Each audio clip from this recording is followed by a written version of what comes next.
Olá pessoal, bem-vindos a mais um vídeo. Nesse vídeo nós vamos falar de métodos para analisar, avaliar as propriedades semânticas de fórmulas da lógica proposicional. Novamente eu peço a vocês que curtam o nosso vídeo e se inscrevam no canal. Vamos lá.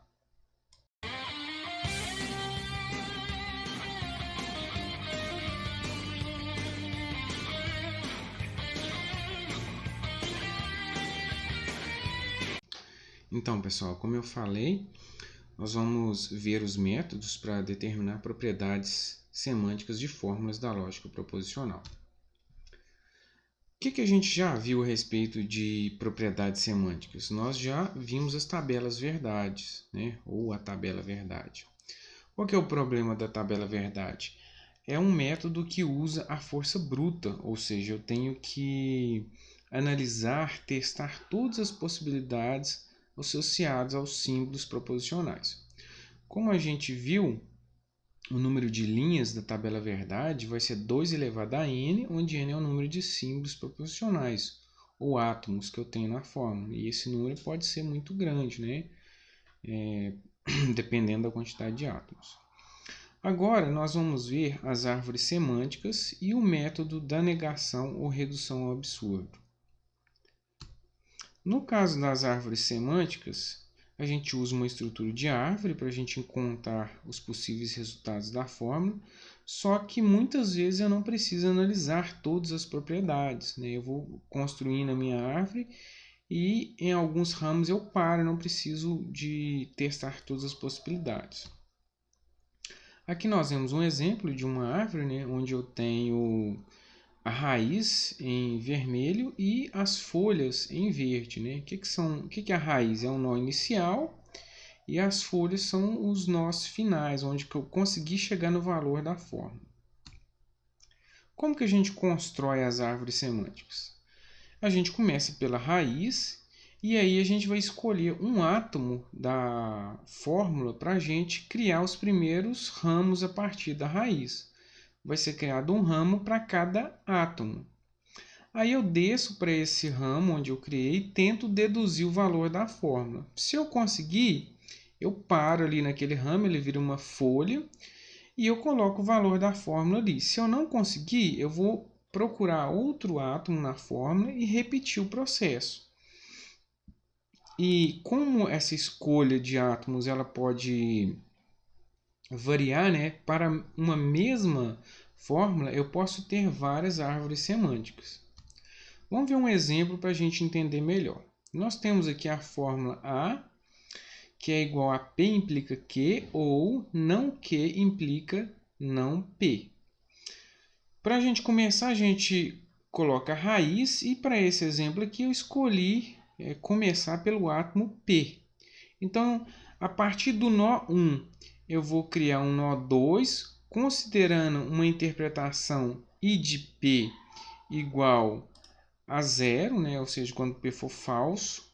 E vou construir um ramo puxando aqui, criando um nó 3, considerando a interpretação I de P igual a 1, ou seja, quando P for verdadeiro. O que eu faço agora? Vou tentar descobrir o valor da fórmula nesses nós 2 e 3 que eu criei aqui. No caso do nó 2, o que eu posso fazer? Eu sei que o valor de P é 0. Então, eu vou pegar minha fórmula e vou substituir onde tiver P, eu vou colocar 0. Né, ó. E aí eu tento deduzir. 0 implicando em alguma coisa, eu sei que vai dar 1. Independente do valor de Q, essa implicação com 0 no antecedente dá sempre 1. Não 0 dá o quê? Dá 1. Né? E eu teria não Q implicando em 1 aqui. Né? Nem deduzir 1 aqui. Por quê? Porque desse lado da fórmula eu tenho 1 ou alguma coisa. E a gente sabe que no conectivo ou 1 ou qualquer outra coisa, ou verdadeiro e qualquer outra coisa, dá sempre o quê? 1 ou verdadeiro. Então eu sei que para esse nó aqui, o nó 2, o I de A é 1, ou seja, eu já consegui deduzir o valor de A nesse nó 2, não preciso de analisar o valor de Q. Agora nós vamos tentar fazer a mesma coisa nó 3. No caso do nó 3, o I de P vale o quê? 1. Então, eu vou pegar minha fórmula, vou substituir onde tem P, vou colocar 1 e vou tentar deduzir o valor. Então, aqui eu tenho 1 implicando em Q, aqui eu tenho não 1 que dá 0, não Q implicando em 0 de um lado, 1 implicando em Q do outro. Não consigo saber o valor da fórmula aqui. Não dá para a gente deduzir. Então, eu vou ter que fazer o quê? Testar o valor de Q. Para isso, como que eu vou fazer? Eu vou criar ramificações do nó 3, considerando o valor de I de Q igual a 0 e I de Q igual a 1. Primeiro, vamos testar o I de Q igual a 0. No caso do I de Q igual a 0, eu já sei que nesse ramo 3 aqui, ó, o P vale 1. Então, eu posso colocar 1 para onde é P, né? E vou colocar 0 onde tem o Q. 1 implicando em 0 dá o quê? 0. Não 0 dá 1. Não 1 dá 0. 0 ou 0 vai dar 0. Então, já sei o valor desse nó 4 aqui, ó, considerando o I de Q igual a 0. Vamos fazer a mesma coisa para o nó 5. No caso do nó 5, eu tenho o valor de P igual a 1 e o de Q também igual a 1. Substituo os valores na fórmula. E aí, o que eu faço? 1 implicando em 1 dá 1. Não 1 dá 0. Não 1 dá 0. 0 implicando em 0 dá 1. 1 ou 1 dá 1. Então, eu já sei agora o valor do nó, da fórmula no nó 5. E aí eu consigo finalizar a minha árvore semântica, né? Então, acabou que a gente eliminou algumas ramificações do que, no caso do nó 2 aqui, que não foi necessário. Então, essa aqui é a vantagem da árvore semântica em relação à tabela verdade. Agora vamos analisar o método da negação ou redução ao absurdo. Esse método ele é muito usado, né, e ele não é usado só na lógica, ele é usado em diversas outras ciências exatas, principalmente, para fazer demonstrações. Né? Como que a gente faz? Eu considero a negação daquilo que eu quero provar e vou fazer deduções em cima dessa negação. Se eu concluir um fato absurdo, significa que aquela negação está errada. Então, se aquela negação está errada, aquilo que eu quero provar é verdade. Certo? Vamos ver como que funciona. Vamos pegar um exemplo aqui. Ó. Eu tenho essa fórmula aqui. Ó. A é igual ao quê? P implica Q, e Q implica R, que implica P implica R. Certo? E eu quero saber se essa fórmula é uma tautologia, ou seja, se todas as interpretações possíveis interpretam essa fórmula como verdadeira. Se a gente fosse fazer a tabela verdade, nós teríamos 8 linhas, né? Porque eu tenho 3 átomos, 2 ao cubo seriam 8 linhas. Mas usando o método da negação, como que a gente faz? Eu vou supor que essa fórmula não pode ser verdadeira. Eu vou supor que ela é uma fórmula que vai ser sempre falsa. E aí, eu vou analisar a fórmula aqui e vou ver o que é a última coisa que eu resolvo nessa fórmula. É o quê? A implicação. Então, eu vou vir aqui debaixo da implicação e vou colocar assim, ó. O resultado dessa implicação aqui é 0. Então, eu estou supondo que vai dar sempre 0 o valor dessa fórmula. E vou fazer deduções a partir dessa implicação agora, desse valor 0 que eu coloquei ali. Para que essa implicação seja 0, o que tem que acontecer com o antecedente da implicação? Ele tem que ser 1. E o consequente tem que ser 0. O que eu vou resolver aqui, ó, antes de resolver a implicação? Seria esse i. Então, quer dizer que o resultado desse i tem que ser 1. E o resultado dessa implicação tem que ser 0. Aí, a partir dessa implicação que tem que ser 0, eu consigo deduzir o valor de P e R. Né? Por quê? Porque a única possibilidade que existe é 1 implicando em 0 para dar 0. Então, já sei o valor de P, já sei o valor de R. Vou jogar eles nos outros lugares da fórmula. Não, P aqui, R aqui. Beleza. E vou tentar deduzir do outro lado aqui. Ó. Aqui eu tenho 1 implicando em Q, né? E desse lado aqui eu tenho... Aliás, eu já tinha deduzido que esse I aqui vale 1. Para esse I valer 1, o que tem que acontecer? O resultado dessa implicação tem que ser 1 e o resultado dessa implicação tem que ser 1 também. Né? O único caso que o I é verdadeiro é quando eu tenho verdadeiro e verdadeiro. Tá.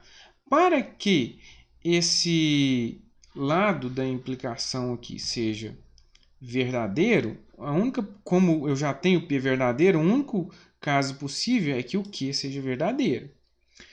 Por outro lado, como eu tenho R igual a 0 nessa implicação aqui, a única possibilidade dela ser verdadeira é quando eu tenho Q igual a 0, certo? Só que isso aqui é um absurdo. Por quê? Eu não posso ter Q valendo 1 e Q valendo 0 ao mesmo tempo.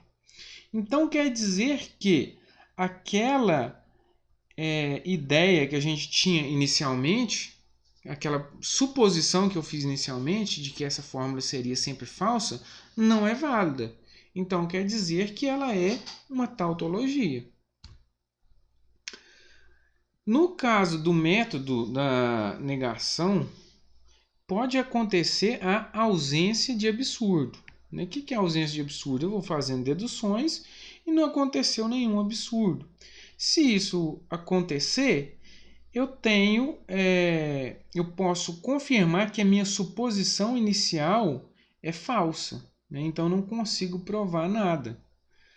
Vamos ver um exemplo onde isso acontece. Vou pegar a fórmula agora, ó, P implica Q e Q implica R, ou P implica R. Parecido com a anterior, mas agora eu tenho um ou aqui. Então, eu vou supor, eu quero testar se essa fórmula é uma tautologia, eu vou supor que o ou aqui vale 0. Né? Se esse ou vale 0, a única possibilidade do ou ser 0 é quando o lado esquerdo dele é 0 e o lado direito também é 0. Então, quer dizer que essa implicação é 0 e esse I também é 0. Vou para a implicação de novo, porque aqui é mais fácil de deduzir. O único caso que dá 0 aqui é quando eu tenho P valendo 1 e R valendo 0. Então, peguei deduzi o valor de P e R, vou jogar para o lado de cá agora e vou continuar deduzindo.